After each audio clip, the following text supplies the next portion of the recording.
We move on now here at the European Grand Prix to the compound mixed team competition. One male, one female athlete in the lineup, and it's Great Britain again featuring on home soil.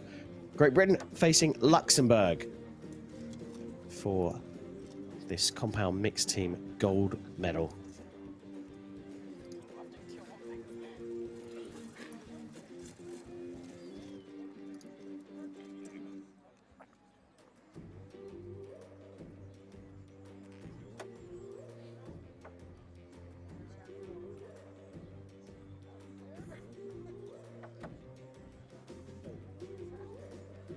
Target 1, Gibson and Thomas Proud.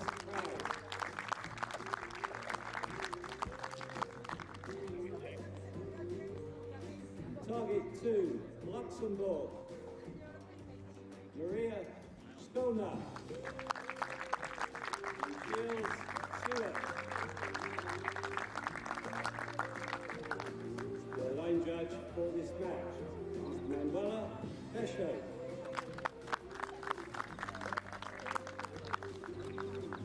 So here we go, Great Britain versus Luxembourg. Great Britain lining up with Ella Gibson and Kai Thomas Prowse.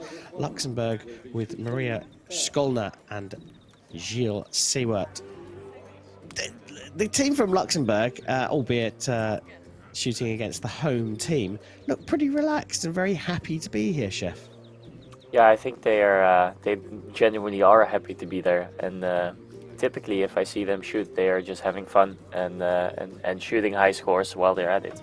So yeah, I've always seen the Luxembourgish team as a team that really enjoys to shoot archery.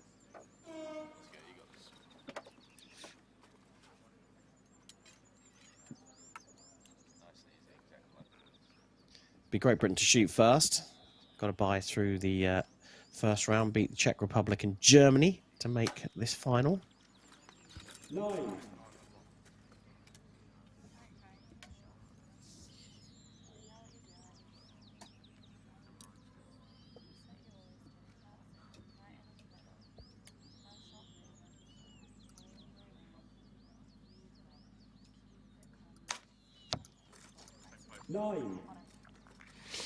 Both low into the 9, and that communication you were talking about earlier on, Chef, must come into play for Great Britain. Yeah, for sure. Ella has been on the field already. She knows what to be mindful of. X10. Maria doesn't seem to mind not being on the field before. No. Great sighter, that first arrow. Oh, good start from Luxembourg. Luxembourg also had a bye through the first round, beat Austria. Sorry, they beat Israel and then Austria to make it through to this gold medal match. X10. What's also interesting to notice that Ella is giving Kai a bit of encouragement while he's on the line. Just continually talking him through the shot. So for some people that really works, for other people it really doesn't. So that's something you have to really find out about your teammate, or at least practice a bit, or at the least ask your teammate what they prefer. Not all of these people have shot before with each other in this configuration, so yeah, it's something you need to really be open about and talk about. 10.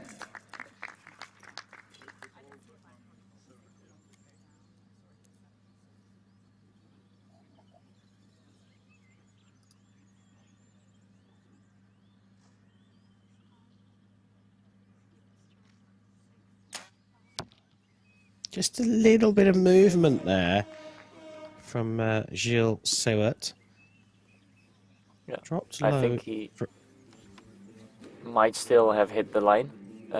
So it says 38 for now in the top left corner, but I think judging by what we could see, that it was still a 9. No, I'm not convinced. I'm not convinced. I bow to your superior knowledge, obviously, Chef, but I'm not so sure that cut the line. We'll find out, I guess. X 10 10 9. I think I've been proven wrong again. It has happened before. Yeah, well, what can I say? Let's put it at more practice looking at arrows throughout the years. Yeah, I think you've got a bit of a head start on me there. Although you're slowly catching up, Kareem. Bit by bit. Maybe a few more decades before I catch up with you, Chef. You talked about Gibson playing the sort of lead role in the British team. Yeah. A 9 and a 10 from both of the British archers. Those 2 9s at the beginning just a little bit low, but have they adjusted, and does that 8 from Seiwert keep them in the match here? 9, but maybe it does prove that they don't only shoot 10s in the beginning of the match. That's really, if you start a match and your opponent starts with a perfect score, that's always like a, I wouldn't say punch in the gut because it's not that bad, but like you do get a bit intimidated, or you can get a bit intimidated. Whereas if they miss one, it's like, okay, they are giving us a little bit of leeway here. So trailing by a single point, Great Britain shoot first in the second end. And that's a great arrow from Ella Gibson.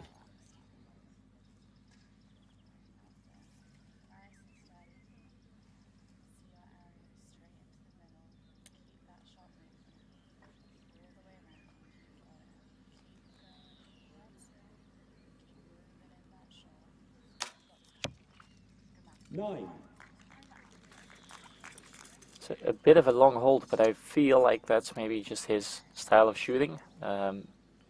Or that is maybe one of the dangers of his shooting, and that's why Ella is trying to talk him through his shot and make him continuously pull through the shot.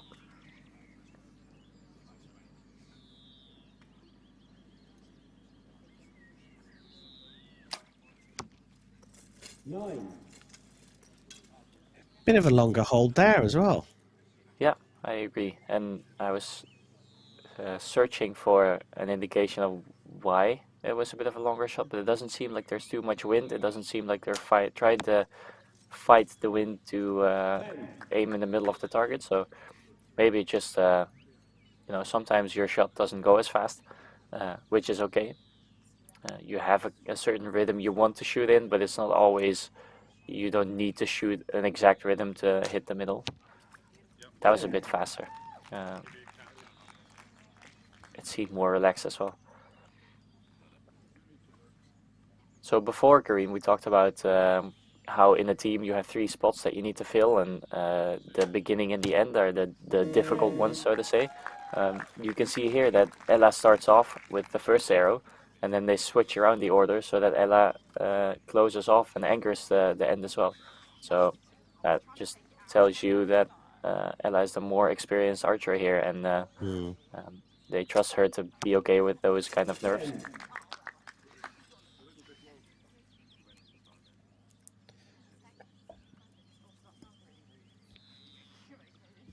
So a 10 to hold the lead here. Oh.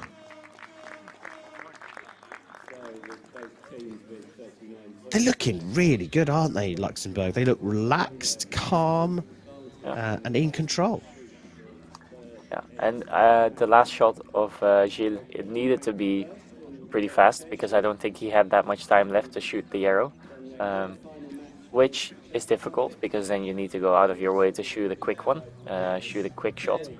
But on the other hand, that does take away the choice to shoot a longer held shot. So what it does is it also kind of gives you this space in your head where it takes away a lot of choice and you just need to go for it, which for some archers is just the best tactique in general, because if you give yourself the choice to make a really relaxed long shot, you need to consider it. Like, is this a better choice, or do I actually need to shoot faster? Or if you take all of that away by just not giving an archer that much time, you can easily find out what works best for them. And it's also something you can do in a training setting. You can also say, like, okay, I'm just going to give myself 20 seconds per arrow for the next hour or so and see how you shoot that. For some archers, that really works wonders.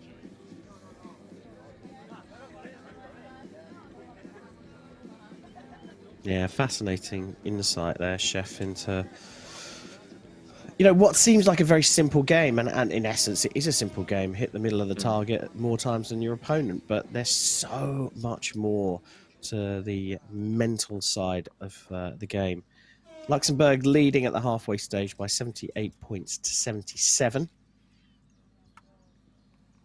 2 10s, an X and a 9 in the last end for Luxembourg. Great Britain, though, still in the hunt for this gold medal. Ella Gibson on the shooting line. 10. I know we've talked about it before this morning, but if you're trailing, you start the end, so you can really try to put some pressure on, which in some cases is difficult. If you're trailing by a lot of points, you're not going to put a lot of pressure on your opponent. But if you're trailing by only 1 point, then it's very...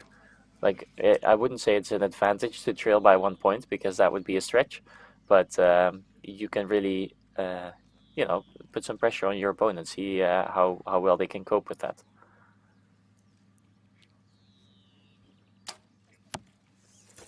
Yeah, it's an interesting point, that, isn't it? Because I think you've said on more than one occasion to me that shooting first is not such a bad thing. Well, and also it depends on the archer. For me, at one point, I found out that I liked knowing what I should shoot and knowing how much risk I should take in a windy condition, for instance. So I started, if I was the higher ranked archer, still choosing to shoot second, which is not normal. Most people choose to shoot first to put that pressure on, but to me, that pressure of shooting second didn't really matter that much, so I preferred to shoot second. Again, massive insight into the mental game, and it is very, very personal.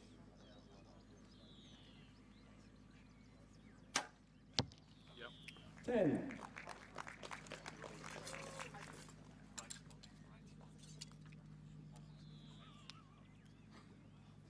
Yeah, you were saying it's a simple game from the outside, but in that regard, you can trivialize pretty much all sports, right? Like, if you look at football, you're just running after a ball and trying to kick it in the other side's goal. Or take fencing, for example, you need to poke somebody with a stick and try not to get poked yourself. So I think all sports have their little unique nuances that you need to take into regard if you really want to get into it. And there's a lot of them in archery, and I think if you talk to somebody doing a different sport, they'll tell you a lot of them about their sport. So that's what I love about sports in general. You can get really into the details if you spend some time watching or doing it. I'm not biting, Chef. I'm definitely not biting. And I certainly wasn't having a go at archery. What I was trying to demonstrate was that the concept of the game, as with all other sports, as you say, Yeah. I think fencing might be a little bit different, but we won't go there. The concept of the game is simple in terms of there is a target to hit, as there is in football. There's a goal to hit. But it's that mental pressure standing right next to your opponent was what I was getting at. And like you said, you preferred to shoot second, even if you were the higher ranked athlete. And you also said that's unusual. So it's incredibly personal. Yeah. We can talk about fencing another time. Let's concentrate on some archery here, though. Great Britain in this battle here with Luxembourg. Luxembourg. I mean, Maria Schollner. We've seen her on the international stage quite a bit. Gilles Sewert, bit of a new face to me. Well, he has been shooting quite well. He's just been not shooting really high level, as in obviously I couldn't do what he's doing right now, but yeah, he hasn't just broken through in the top 4 matches that much. But he is a high-level archer, and in mixed team you just need a solid high-level archer. You don't necessarily need the best archer in the world. So yeah, I think and now that they have Dubravko Buden as their coach with a bunch of international experience as well, that might just give them a little bit of an edge over other teams in that regard as well. Well, they've certainly got the edge here, haven't they, over Great Britain? Great Britain in that tricky position of having to shoot the best arrows they can and hoping for a bit of a mistake. 2 10s to start the final end for Gibson and Thomas Praz. Now we'll see how Luxembourg and Skolna and Sewa handle the pressure of leading.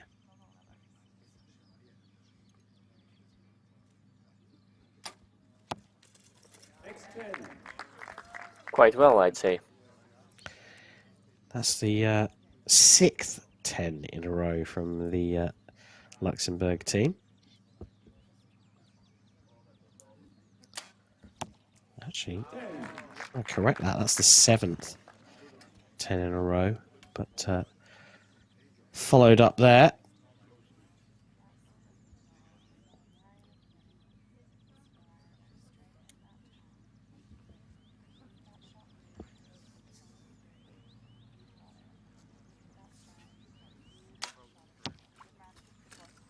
Ooh. That didn't look like that bad of a shot to me, but obviously it's different if you're holding the bow and feeling what you're actually doing.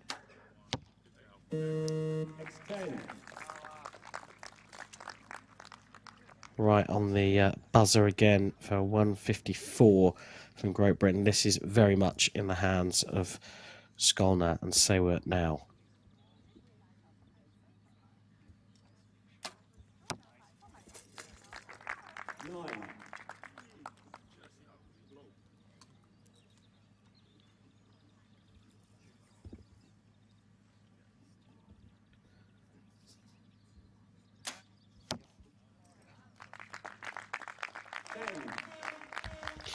Well, bang on the line for another 10 and provisionally a 157. And, well, there you can see the celebrations. It was a clear win, and they just started so well. Yeah, started well, had a good middle, and had a good ending. So, yeah, what more do you want in an archery match?